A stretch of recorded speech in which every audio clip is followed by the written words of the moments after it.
Hey friends, how are you all? I hope all of you are doing well. So we will learn today the chapter quadratic equation. ठीक है? So it's our fourth chapter from our NCERT mathematics from class 10th. So firstly we will see identification of quadratic equation. So as we know that a quadratic polynomial has degree 2. So to make a polynomial an equation, we will equate it to 0. So if we equate a quadratic polynomial to 0, we will get a quadratic equation. So first see the example. Check whether the following quadratic equation or not. Okay so सबसे पहले हमें क्या करना है, सबसे पहले हमें जो एग्जांपल दी हमें चेक करना है कि क्वाड्रेटिक इक्वेशन है या नहीं है. तो हम क्या देखेंगे, हमारी इक्वेशन की डिग्री 2 है तो वो क्वाड्रेटिक होगी, अदरवाइज नहीं होगी. ओके सो फर्स्ट एग्जांपल क्या है हमारा, 2x + 3 whole square is equal to 12x + 3. Okay इसको जब हम खोलेंगे, इसको ओपन करेंगे तो यहाँ पे हमारी आइडेंटिटी यूज़ होगी a + b का होल स्क्वायर. सो हमें क्या मिल जाएगा, 4x² + 12x हो जाएगा. ठीक है, एंड यहाँ y की जगह y नहीं होगा, यहाँ पे 9 होगा, थोड़ा सा मिसप्रिंट है. Okay is equal to 12x + 3. So हमारा फाइनल इक्वेशन क्या आ जाएगी, 4x² + 6 is equal to 0.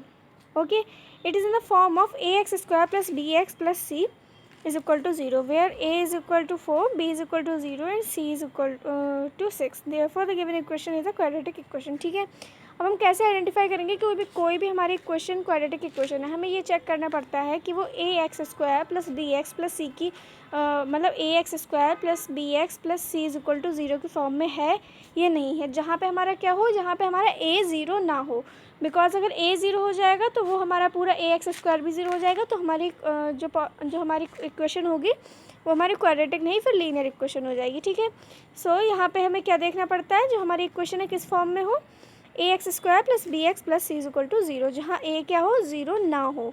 Okay तो अगर आपसे पूछा जाता है what is the standard form of a quadratic equation, तो क्या लिखेंगे, quadratic equation is in the standard form of ax² + bx + c is equal to 0, where a is not equal to 0. Okay, therefore the given equation is the quadratic equation. Now let's see the next example, that is x bracket x + 3. अब इसमें हमें क्या करना है, हमें x को जो हमारा x + 3 है पूरे ब्रैकेट से मल्टीप्लाई करना है, is equal to x + 1 × x - 5. So after opening the brackets we will get x² + 3x is equal to x² plus x minus 5x minus 5. अब इसमें हमने क्या देखा, हमारे दोनों साइड x² है, पॉजिटिव का है, कैंसिल आउट हो जाएगा, तो हमारा क्या बचेगा, 7x + 5. It is not in the form of ax² + bx + c is equal to 0. तो ये हमारी इक्वेशन जो क्या है, ये ax² + bx + c की फॉर्म इज इक्वल टू 0 की फॉर्म में नहीं है, इसलिए ये क्या होगी, ये हमारी क्वाड्रेटिक इक्वेशन नहीं होगी. Since the maximum power of the degree of the equation is 1. क्यों, क्योंकि इसकी जो हमारा इक्वेशन है इसकी डिग्री क्या है, मैक्सिमम पावर क्या है, 1 है, इसलिए ये क्या होगी, एक लीनियर इक्वेशन होगी, क्वाड्रेटिक इक्वेशन नहीं होगी. Okay now we will see that how to represent a expression given situation mathematically. ठीक है, अगर हमें कोई भी हमें सिचुएशन दी हुई है, हम उसे मैथमेटिकली कैसे रिप्रेजेंट करेंगे. ठीक है, अगर हमें क्वाड्रेटिक इक्वेशन के चैप्टर से अगर कोई भी हमें मैथमेटिकल रिप्रेजेंटेशन करने को आता है, तो सबसे पहले हमें क्वेश्चन को बहुत ध्यान से पढ़ना है, देन हमें उसकी इक्वेशन बनानी है एंड देन उसे सॉल्व करना है. Okay so let's see an example. An express train takes 2 hours less than a passenger train to travel a distance of 240 kilometre. ठीक है, तो सबसे पहले हमें किसे कंसीडर करना है, जिस पे हमारी जो है कोई दूसरी सिचुएशन डिपेंडेंट है. ठीक है, तो इस पे हमारी जो एक्सप्रेस ट्रेन की टाइम है, जो एक्सप्रेस ट्रेन ने जो टाइम लिया है वो किस पे डिपेंडेंट है, वो डिपेंडेंट है पैसेंजर ट्रेन पे. ठीक है, सो an express train takes 2 hours less than a passenger train to travel a distance of 240 km. If the average speed of the express train is 20 km per hour, more than that of a passenger train, then form a quadratic equation to find the average speed of the express train. ठीक है, तो इसमें क्या क्या है, इसमें थोड़ा अलग टाइप से है. Let the average speed of express train भी x किलोमीटर पर आवर. इन्होंने क्या किया है, इन्होंने क्या ले लिया है, इन्होंने ले लिया है एक्सप्रेस ट्रेन की एवरेज स्पीड को. ठीक है, Since it is given that the speed of express train is 20 km per hour more than the passenger train, therefore the speed of passenger train will be x minus 20 km per hour. अब इसमें आप क्या कर सकते थे, इसमें आप ये भी कर सकते थे, let the average speed of passenger train be x km per hour. Okay, so the speed of express train will, as given that the speed of express train is 20 km per hour more than passenger train, तो इसमें हमारी express train की speed क्या हो जाती है, x + 20 km per hour. ठीक है, बट यहाँ थोड़ा उल्टा कर दिया है, यहाँ थोड़ा अलग टाइप से कर लिया. दोनों ही तरीके बिल्कुल सही है, वैसे भी कर सकते हैं, ऐसे भी कर सकते हैं. ठीक है, सो यहाँ पे क्या ले लिया, यहाँ average speed of express train ले ली है एंड देन हमने पैसेंजर ट्रेन की निकाली है. Okay, as we know that time is equal to distance upon speed. ठीक है, हमें पता है टाइम इज इक्वल टू क्या होता है, distance upon speed. Time taken by the express train to cover 240 kilometre. So time taken by the express train to cover 240 kilometre is equal to 240 upon x. ठीक है, time taken by passenger train to cover 240 kilometre is equal to 240 upon x minus 20 and the passenger train takes 2 hours less than the passenger train. ठीक है, ऐसा क्यों, क्योंकि हमारी जो passenger train है, सॉरी एक्सप्रेस ट्रेन है, उसने कितना टाइम कम लिया है पैसेंजर ट्रेन से, 2 घंटे टाइम कम लिया है. Therefore 240 upon x minus 20 minus 240 upon x is equal to 2. ठीक है, सो अब हम इसको जब सॉल्व करेंगे तो हमें क्या मिल जाएगी, तो हमें 2400 is equal to x square minus 20x मिल जाएगा. Now on solving it we will get, नहीं इसमें सॉल्व नहीं, इसमें सिर्फ क्वाड्रेटिक इक्वेशन पूछा है. ठीक है, क्या पूछा है इसमें, हाँ, then form the quadratic equation to find the average speed of the express train. ठीक है, तो इसमें हमें एक्सप्रेस ट्रेन की सिर्फ स्पीड का जो है हमसे क्वाड्रेटिक इक्वेशन पूछी थी, तो हमने यहाँ पे क्वाड्रेटिक इक्वेशन फॉर्म कर ली. Now this is the required quadratic equation. ठीक है, इतनी बात क्लियर हुई, आई होप क्लियर हो गई होगी. Now we will see the solution of quadratic equation by factorization method. Okay, हमने पढ़ा था पॉलिनोमियल को, हम एक क्वाड्रेटिक पॉलिनोमियल को कैसे फैक्टराइज करते हैं, by mid term splitting method. Same हमें यहाँ पे भी ऐसे ही करना है, यहाँ पे हमें क्वाड्रेटिक इक्वेशन को फैक्टराइज करना है. कुछ डिफरेंस नहीं है, पॉलिनोमियल में बस सिंपल पॉलिनोमियल होता है, इक्वेशन में बस क्वाड्रेटिक पॉलिनोमियल को 0 से इक्वेट कर देते हैं. Okay, so we can factorize ax square plus bx plus c is equal to 0 where a is not equal to 0 in the product of 2 linear factors. ठीक है, हमें पता है हमें क्वाड्रेटिक इक्वेशन को किसके फैक्टर्स में लिख सकते हैं, हमें क्वाड्रेटिक इक्वेशन को 2 लीनियर पॉलिनोमियल के फैक्टर में लिख सकते हैं. ठीक है, the root of this quadratic equation can be calculated by equating each factor to 0. अब यहाँ रूट क्या है, रूट कुछ नहीं है, सिंपल x की वैल्यू को बोलते हैं रूट. ठीक है, सो यहाँ पे हम रूट कैसे कैलकुलेट कर सकते हैं, जो हमारी 2 लीनियर जो हमारे पॉलिनोमियल आते हैं उनको अगर हम 0 से अगर अलग अलग इक्वेट कर दें, मीन्स जो हमारा 1 है, मीन्स अल्फ़ा एंड बीटा का हम दोनों को अलग अलग 0 से इक्वेट कर दें, तो हमें क्या मिल जाएगा, तो हमें मिल जाएगी हमारे x की वैल्यू, और उन्हीं को बोलते हैं हम root of the equation. Okay, so let's see an example. Find the roots of the equation 2x square minus 7 root 3x plus 15 is equal to 0. ठीक है, अब यहाँ पे हमारा जो x है वो रूट में नहीं है, क्योंकि अगर x रूट में हो जाएगा तो ये पॉलिनोमियल भी नहीं रहेगा. ठीक है, सो यहाँ पे हमने क्या करा, इसको सिंपल मिड टर्म स्प्लिटिंग से स्प्लिट कर लिया और क्या निकाल लिए, इसके 2 हमने लीनियर फैक्टर्स निकाल लिए. ठीक है, कौन कौन से हैं, x minus root 3 and 2x minus 5 root 3. ठीक है, अब हम क्या करेंगे, अब हम दोनों को अलग अलग 0 से इक्वेट करेंगे, तो हमें क्या मिल जाएंगे, 2 root of the given quadratic equation. Therefore root 3 and 5 root 3/2 are the roots of the given quadratic equation. ठीक है, तो हमारी क्वाड्रेटिक इक्वेशन के 2 रूट कौन कौन से हो गए, एक तो हो गया हमारा रूट 3 एंड दूसरा हो गया हमारा 5 रूट 3/2. ठीक है, इतनी बात क्लियर हुई.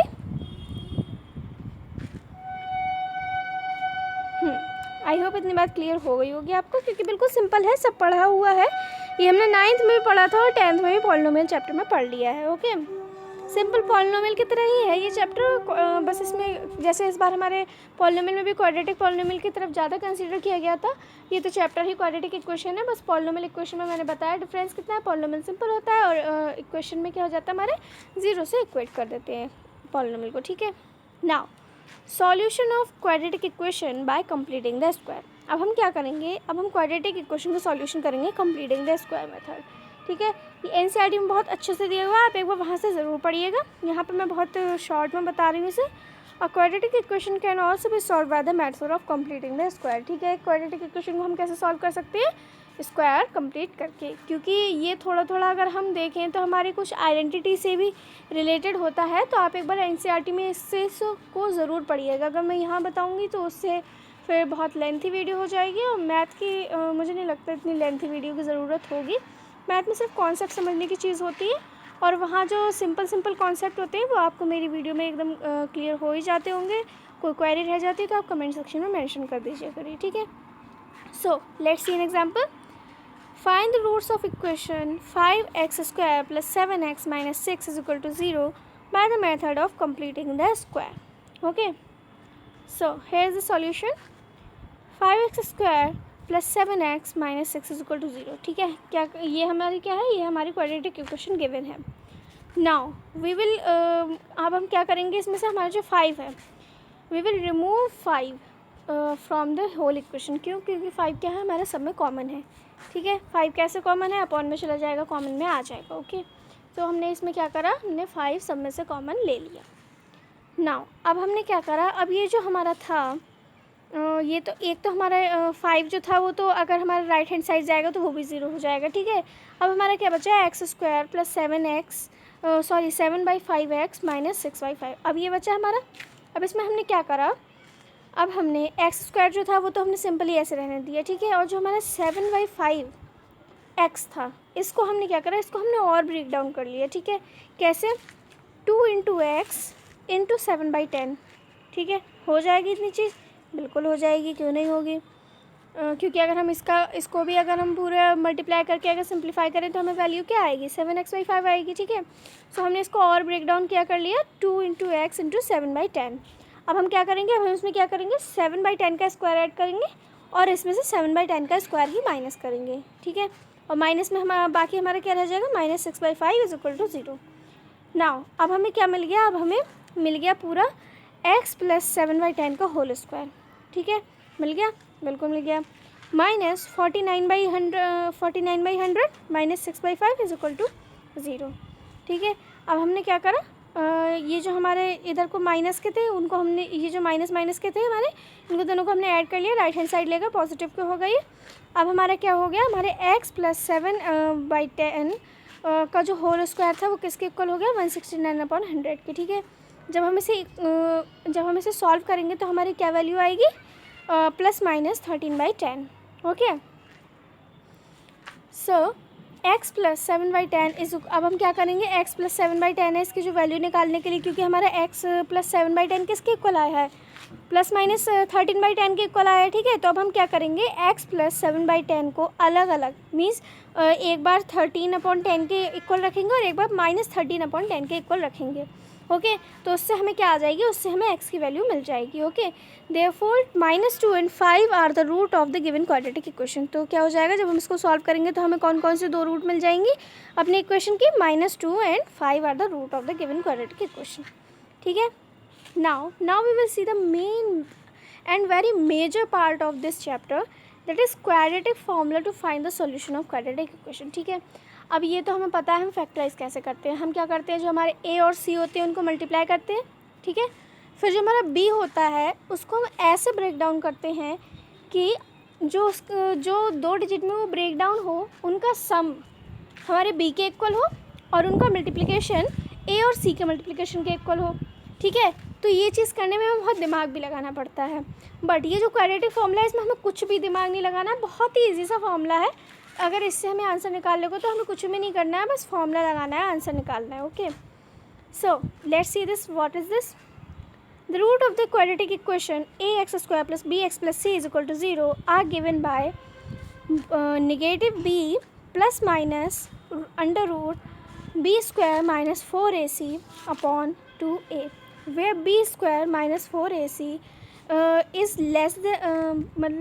greater than equal to 0। ठीक है, अब ये क्या है? बिल्कुल नई चीज़ है, कुछ समझ में नहीं आया होगा, बिल्कुल भी नहीं आएगा, हमको भी नहीं आया था एक बार में। ठीक है, सो इसमें क्या दिया है? जो हमारी क्वाड्रेटिक इक्वेशन है उसकी स्टैंडर्ड फॉर्म दी है। ठीक है, अब हमसे कहा है हमें इसके क्या निकालने हैं? हमें इसके रूट निकालने, मीन्स हमें इसके जो है सॉल्यूशन निकालने हैं, ठीक है, फॉर एक्स। अब हम कैसे निकालेंगे, या फिर तो हम वो वाला लगाएं मेथड अपना फैक्टराइजेशन वाला, उससे निकल सकते हैं। हम इस मेथड से भी निकाल सकते हैं। इस मेथड से कैसे निकालेंगे, ये फॉर्मूला पुट करके। अब ये फॉर्मूला पुट क्या करना है, कुछ भी नया नहीं है। बी जो हमारे इक्वेशन में बी होता है वो है, ए जो हमारे इक्वेशन में ए होता है वो है, सी इक्वेशन में जो होता है वो ए सी है, ठीक है। सबकी वैल्यू पुट कर देनी है। अब यहाँ पे प्लस माइनस की क्या झंझट है।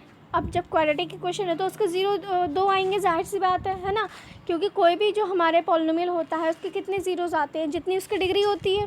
यहाँ जब डिग्री 2 है, क्वाड्रेटिक इक्वेशन है, तो उसके ज़ीरोज़ भी 2 आएंगे। तो एक क्या आएगा, एक प्लस का आएगा, एक माइनस का आएगा, ठीक है। एक इसलिए यहाँ प्लस माइनस दोनों हैं, ठीक है। अब ये आगे क्या चीज़ है, वे B square minus 4ac is greater than equal to 0। ये चीज़ क्या है, जो हमारा आएगा बी स्क्वायर माइनस 4ac, ये क्या होना चाहिए, या फिर तो ग्रेटर देन होना चाहिए, ये इक्वल टू 0 होना चाहिए। अब इसमें भी अगर हमारा बी स्क्वायर माइनस 4ac अगर 0 से बड़ा है, ठीक है, अगर बी स्क्वायर माइनस 4ac 0 से बड़ा है तो जो हमारे ज़ीरोज़ होंगे वो कैसे होंगे, वो रियल होंगे, अदरवाइज़ इमेजिनरी होंगे। और एक केस ये जो ये है बी स्क्वायर माइनस 4ac जब 0 के इक्वल हो जाएगा तो जो हमारे दो रूट आएंगे वो क्या होंगे, वो आपस में इक्वल होंगे, ठीक है। साइन से नहीं, एक तो पॉजिटिव आएगा एक निगेटिव आएगा, सिर्फ न्यूमेरिकली, ओके। और अगर हमारा जो बी स्क्वायर माइनस 4ac है वो लेस देन 0 हो जाएगा तो क्या हो जाएगा, तो हमारे जो रूट्स होंगी वो इमेजिनरी रूट्स होंगी, ठीक है, वो एग्जिस्ट नहीं करती होंगी, ओके।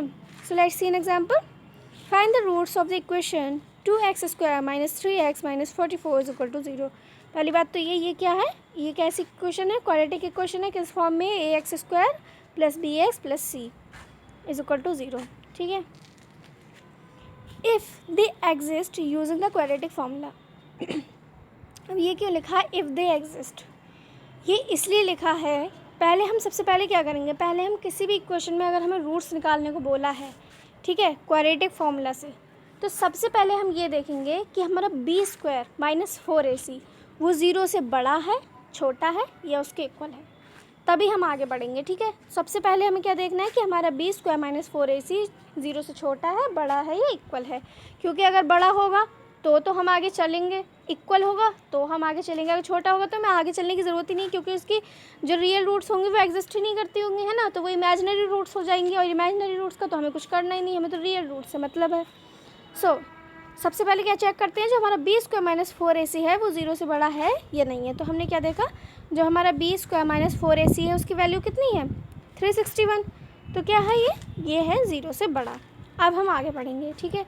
अब हम क्या करेंगे, अब हम कुछ नहीं, फॉर्मूला जो हमारा फॉर्मूला है उसमें हम सारी वैल्यूज पुट कर देंगे। बी स्क्वायर माइनस 4ac की हमने पहले निकाल ली थी, 361 आई थी, तो हमारा x किसके इक्वल हो जाएगा, 3 प्लस माइनस 19/4 के इक्वल, ठीक है। तो इसमें हम क्या करेंगे, एक बार हम x is equal to 3 plus 19/4 रखेंगे, और एक बार हम क्या रखेंगे, x is equal to 3 minus 19/4, ठीक है। तो उससे हमें क्या मिल जाएंगे, हमें दो रूट्स मिल जाएंगे अपनी इक्वेशन की।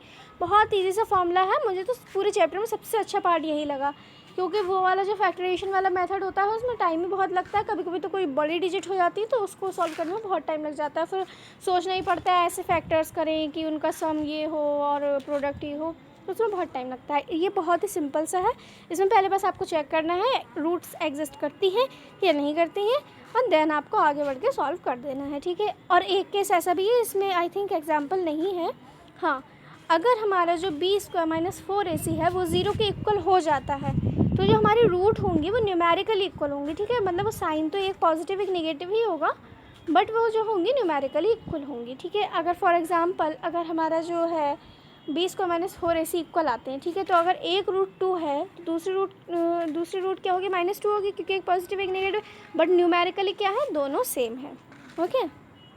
सो let's move on.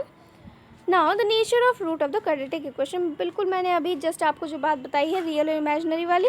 For the quadratic equation ax square plus bx plus c is equal to 0 where a is not equal to 0, the discriminant d is defined as d is equal to B square minus 4ac। अब हमने जो ये पढ़ा था ना अभी तक, B square minus 4ac, ये है क्या, इसका एक पर्टिकुलर नेम है, जैसे हर इंसान का पर्टिकुलर नेम होता है, इस बेचारे का भी पर्टिकुलर नेम है, तो इसका पर्टिकुलर नेम क्या है?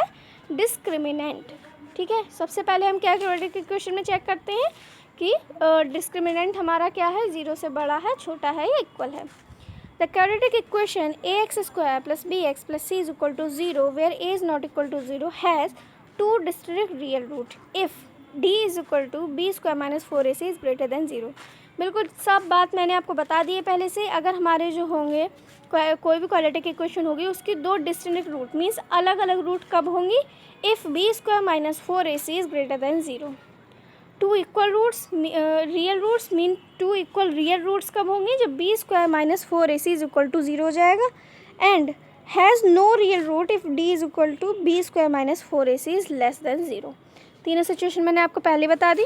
ठीक है, नो रियल रूट का मतलब है उसकी इमेजिनरी रूट होगी, इमेजिनरी से हमें कोई लेना देना नहीं है, उसके बारे में हम आगे पढ़ेंगे, इस चैप्टर में हमें उससे कोई मतलब नहीं है। सो इसमें हम यही मानेंगे कि उसकी कोई रियल रूट एग्जिस्ट नहीं करती है।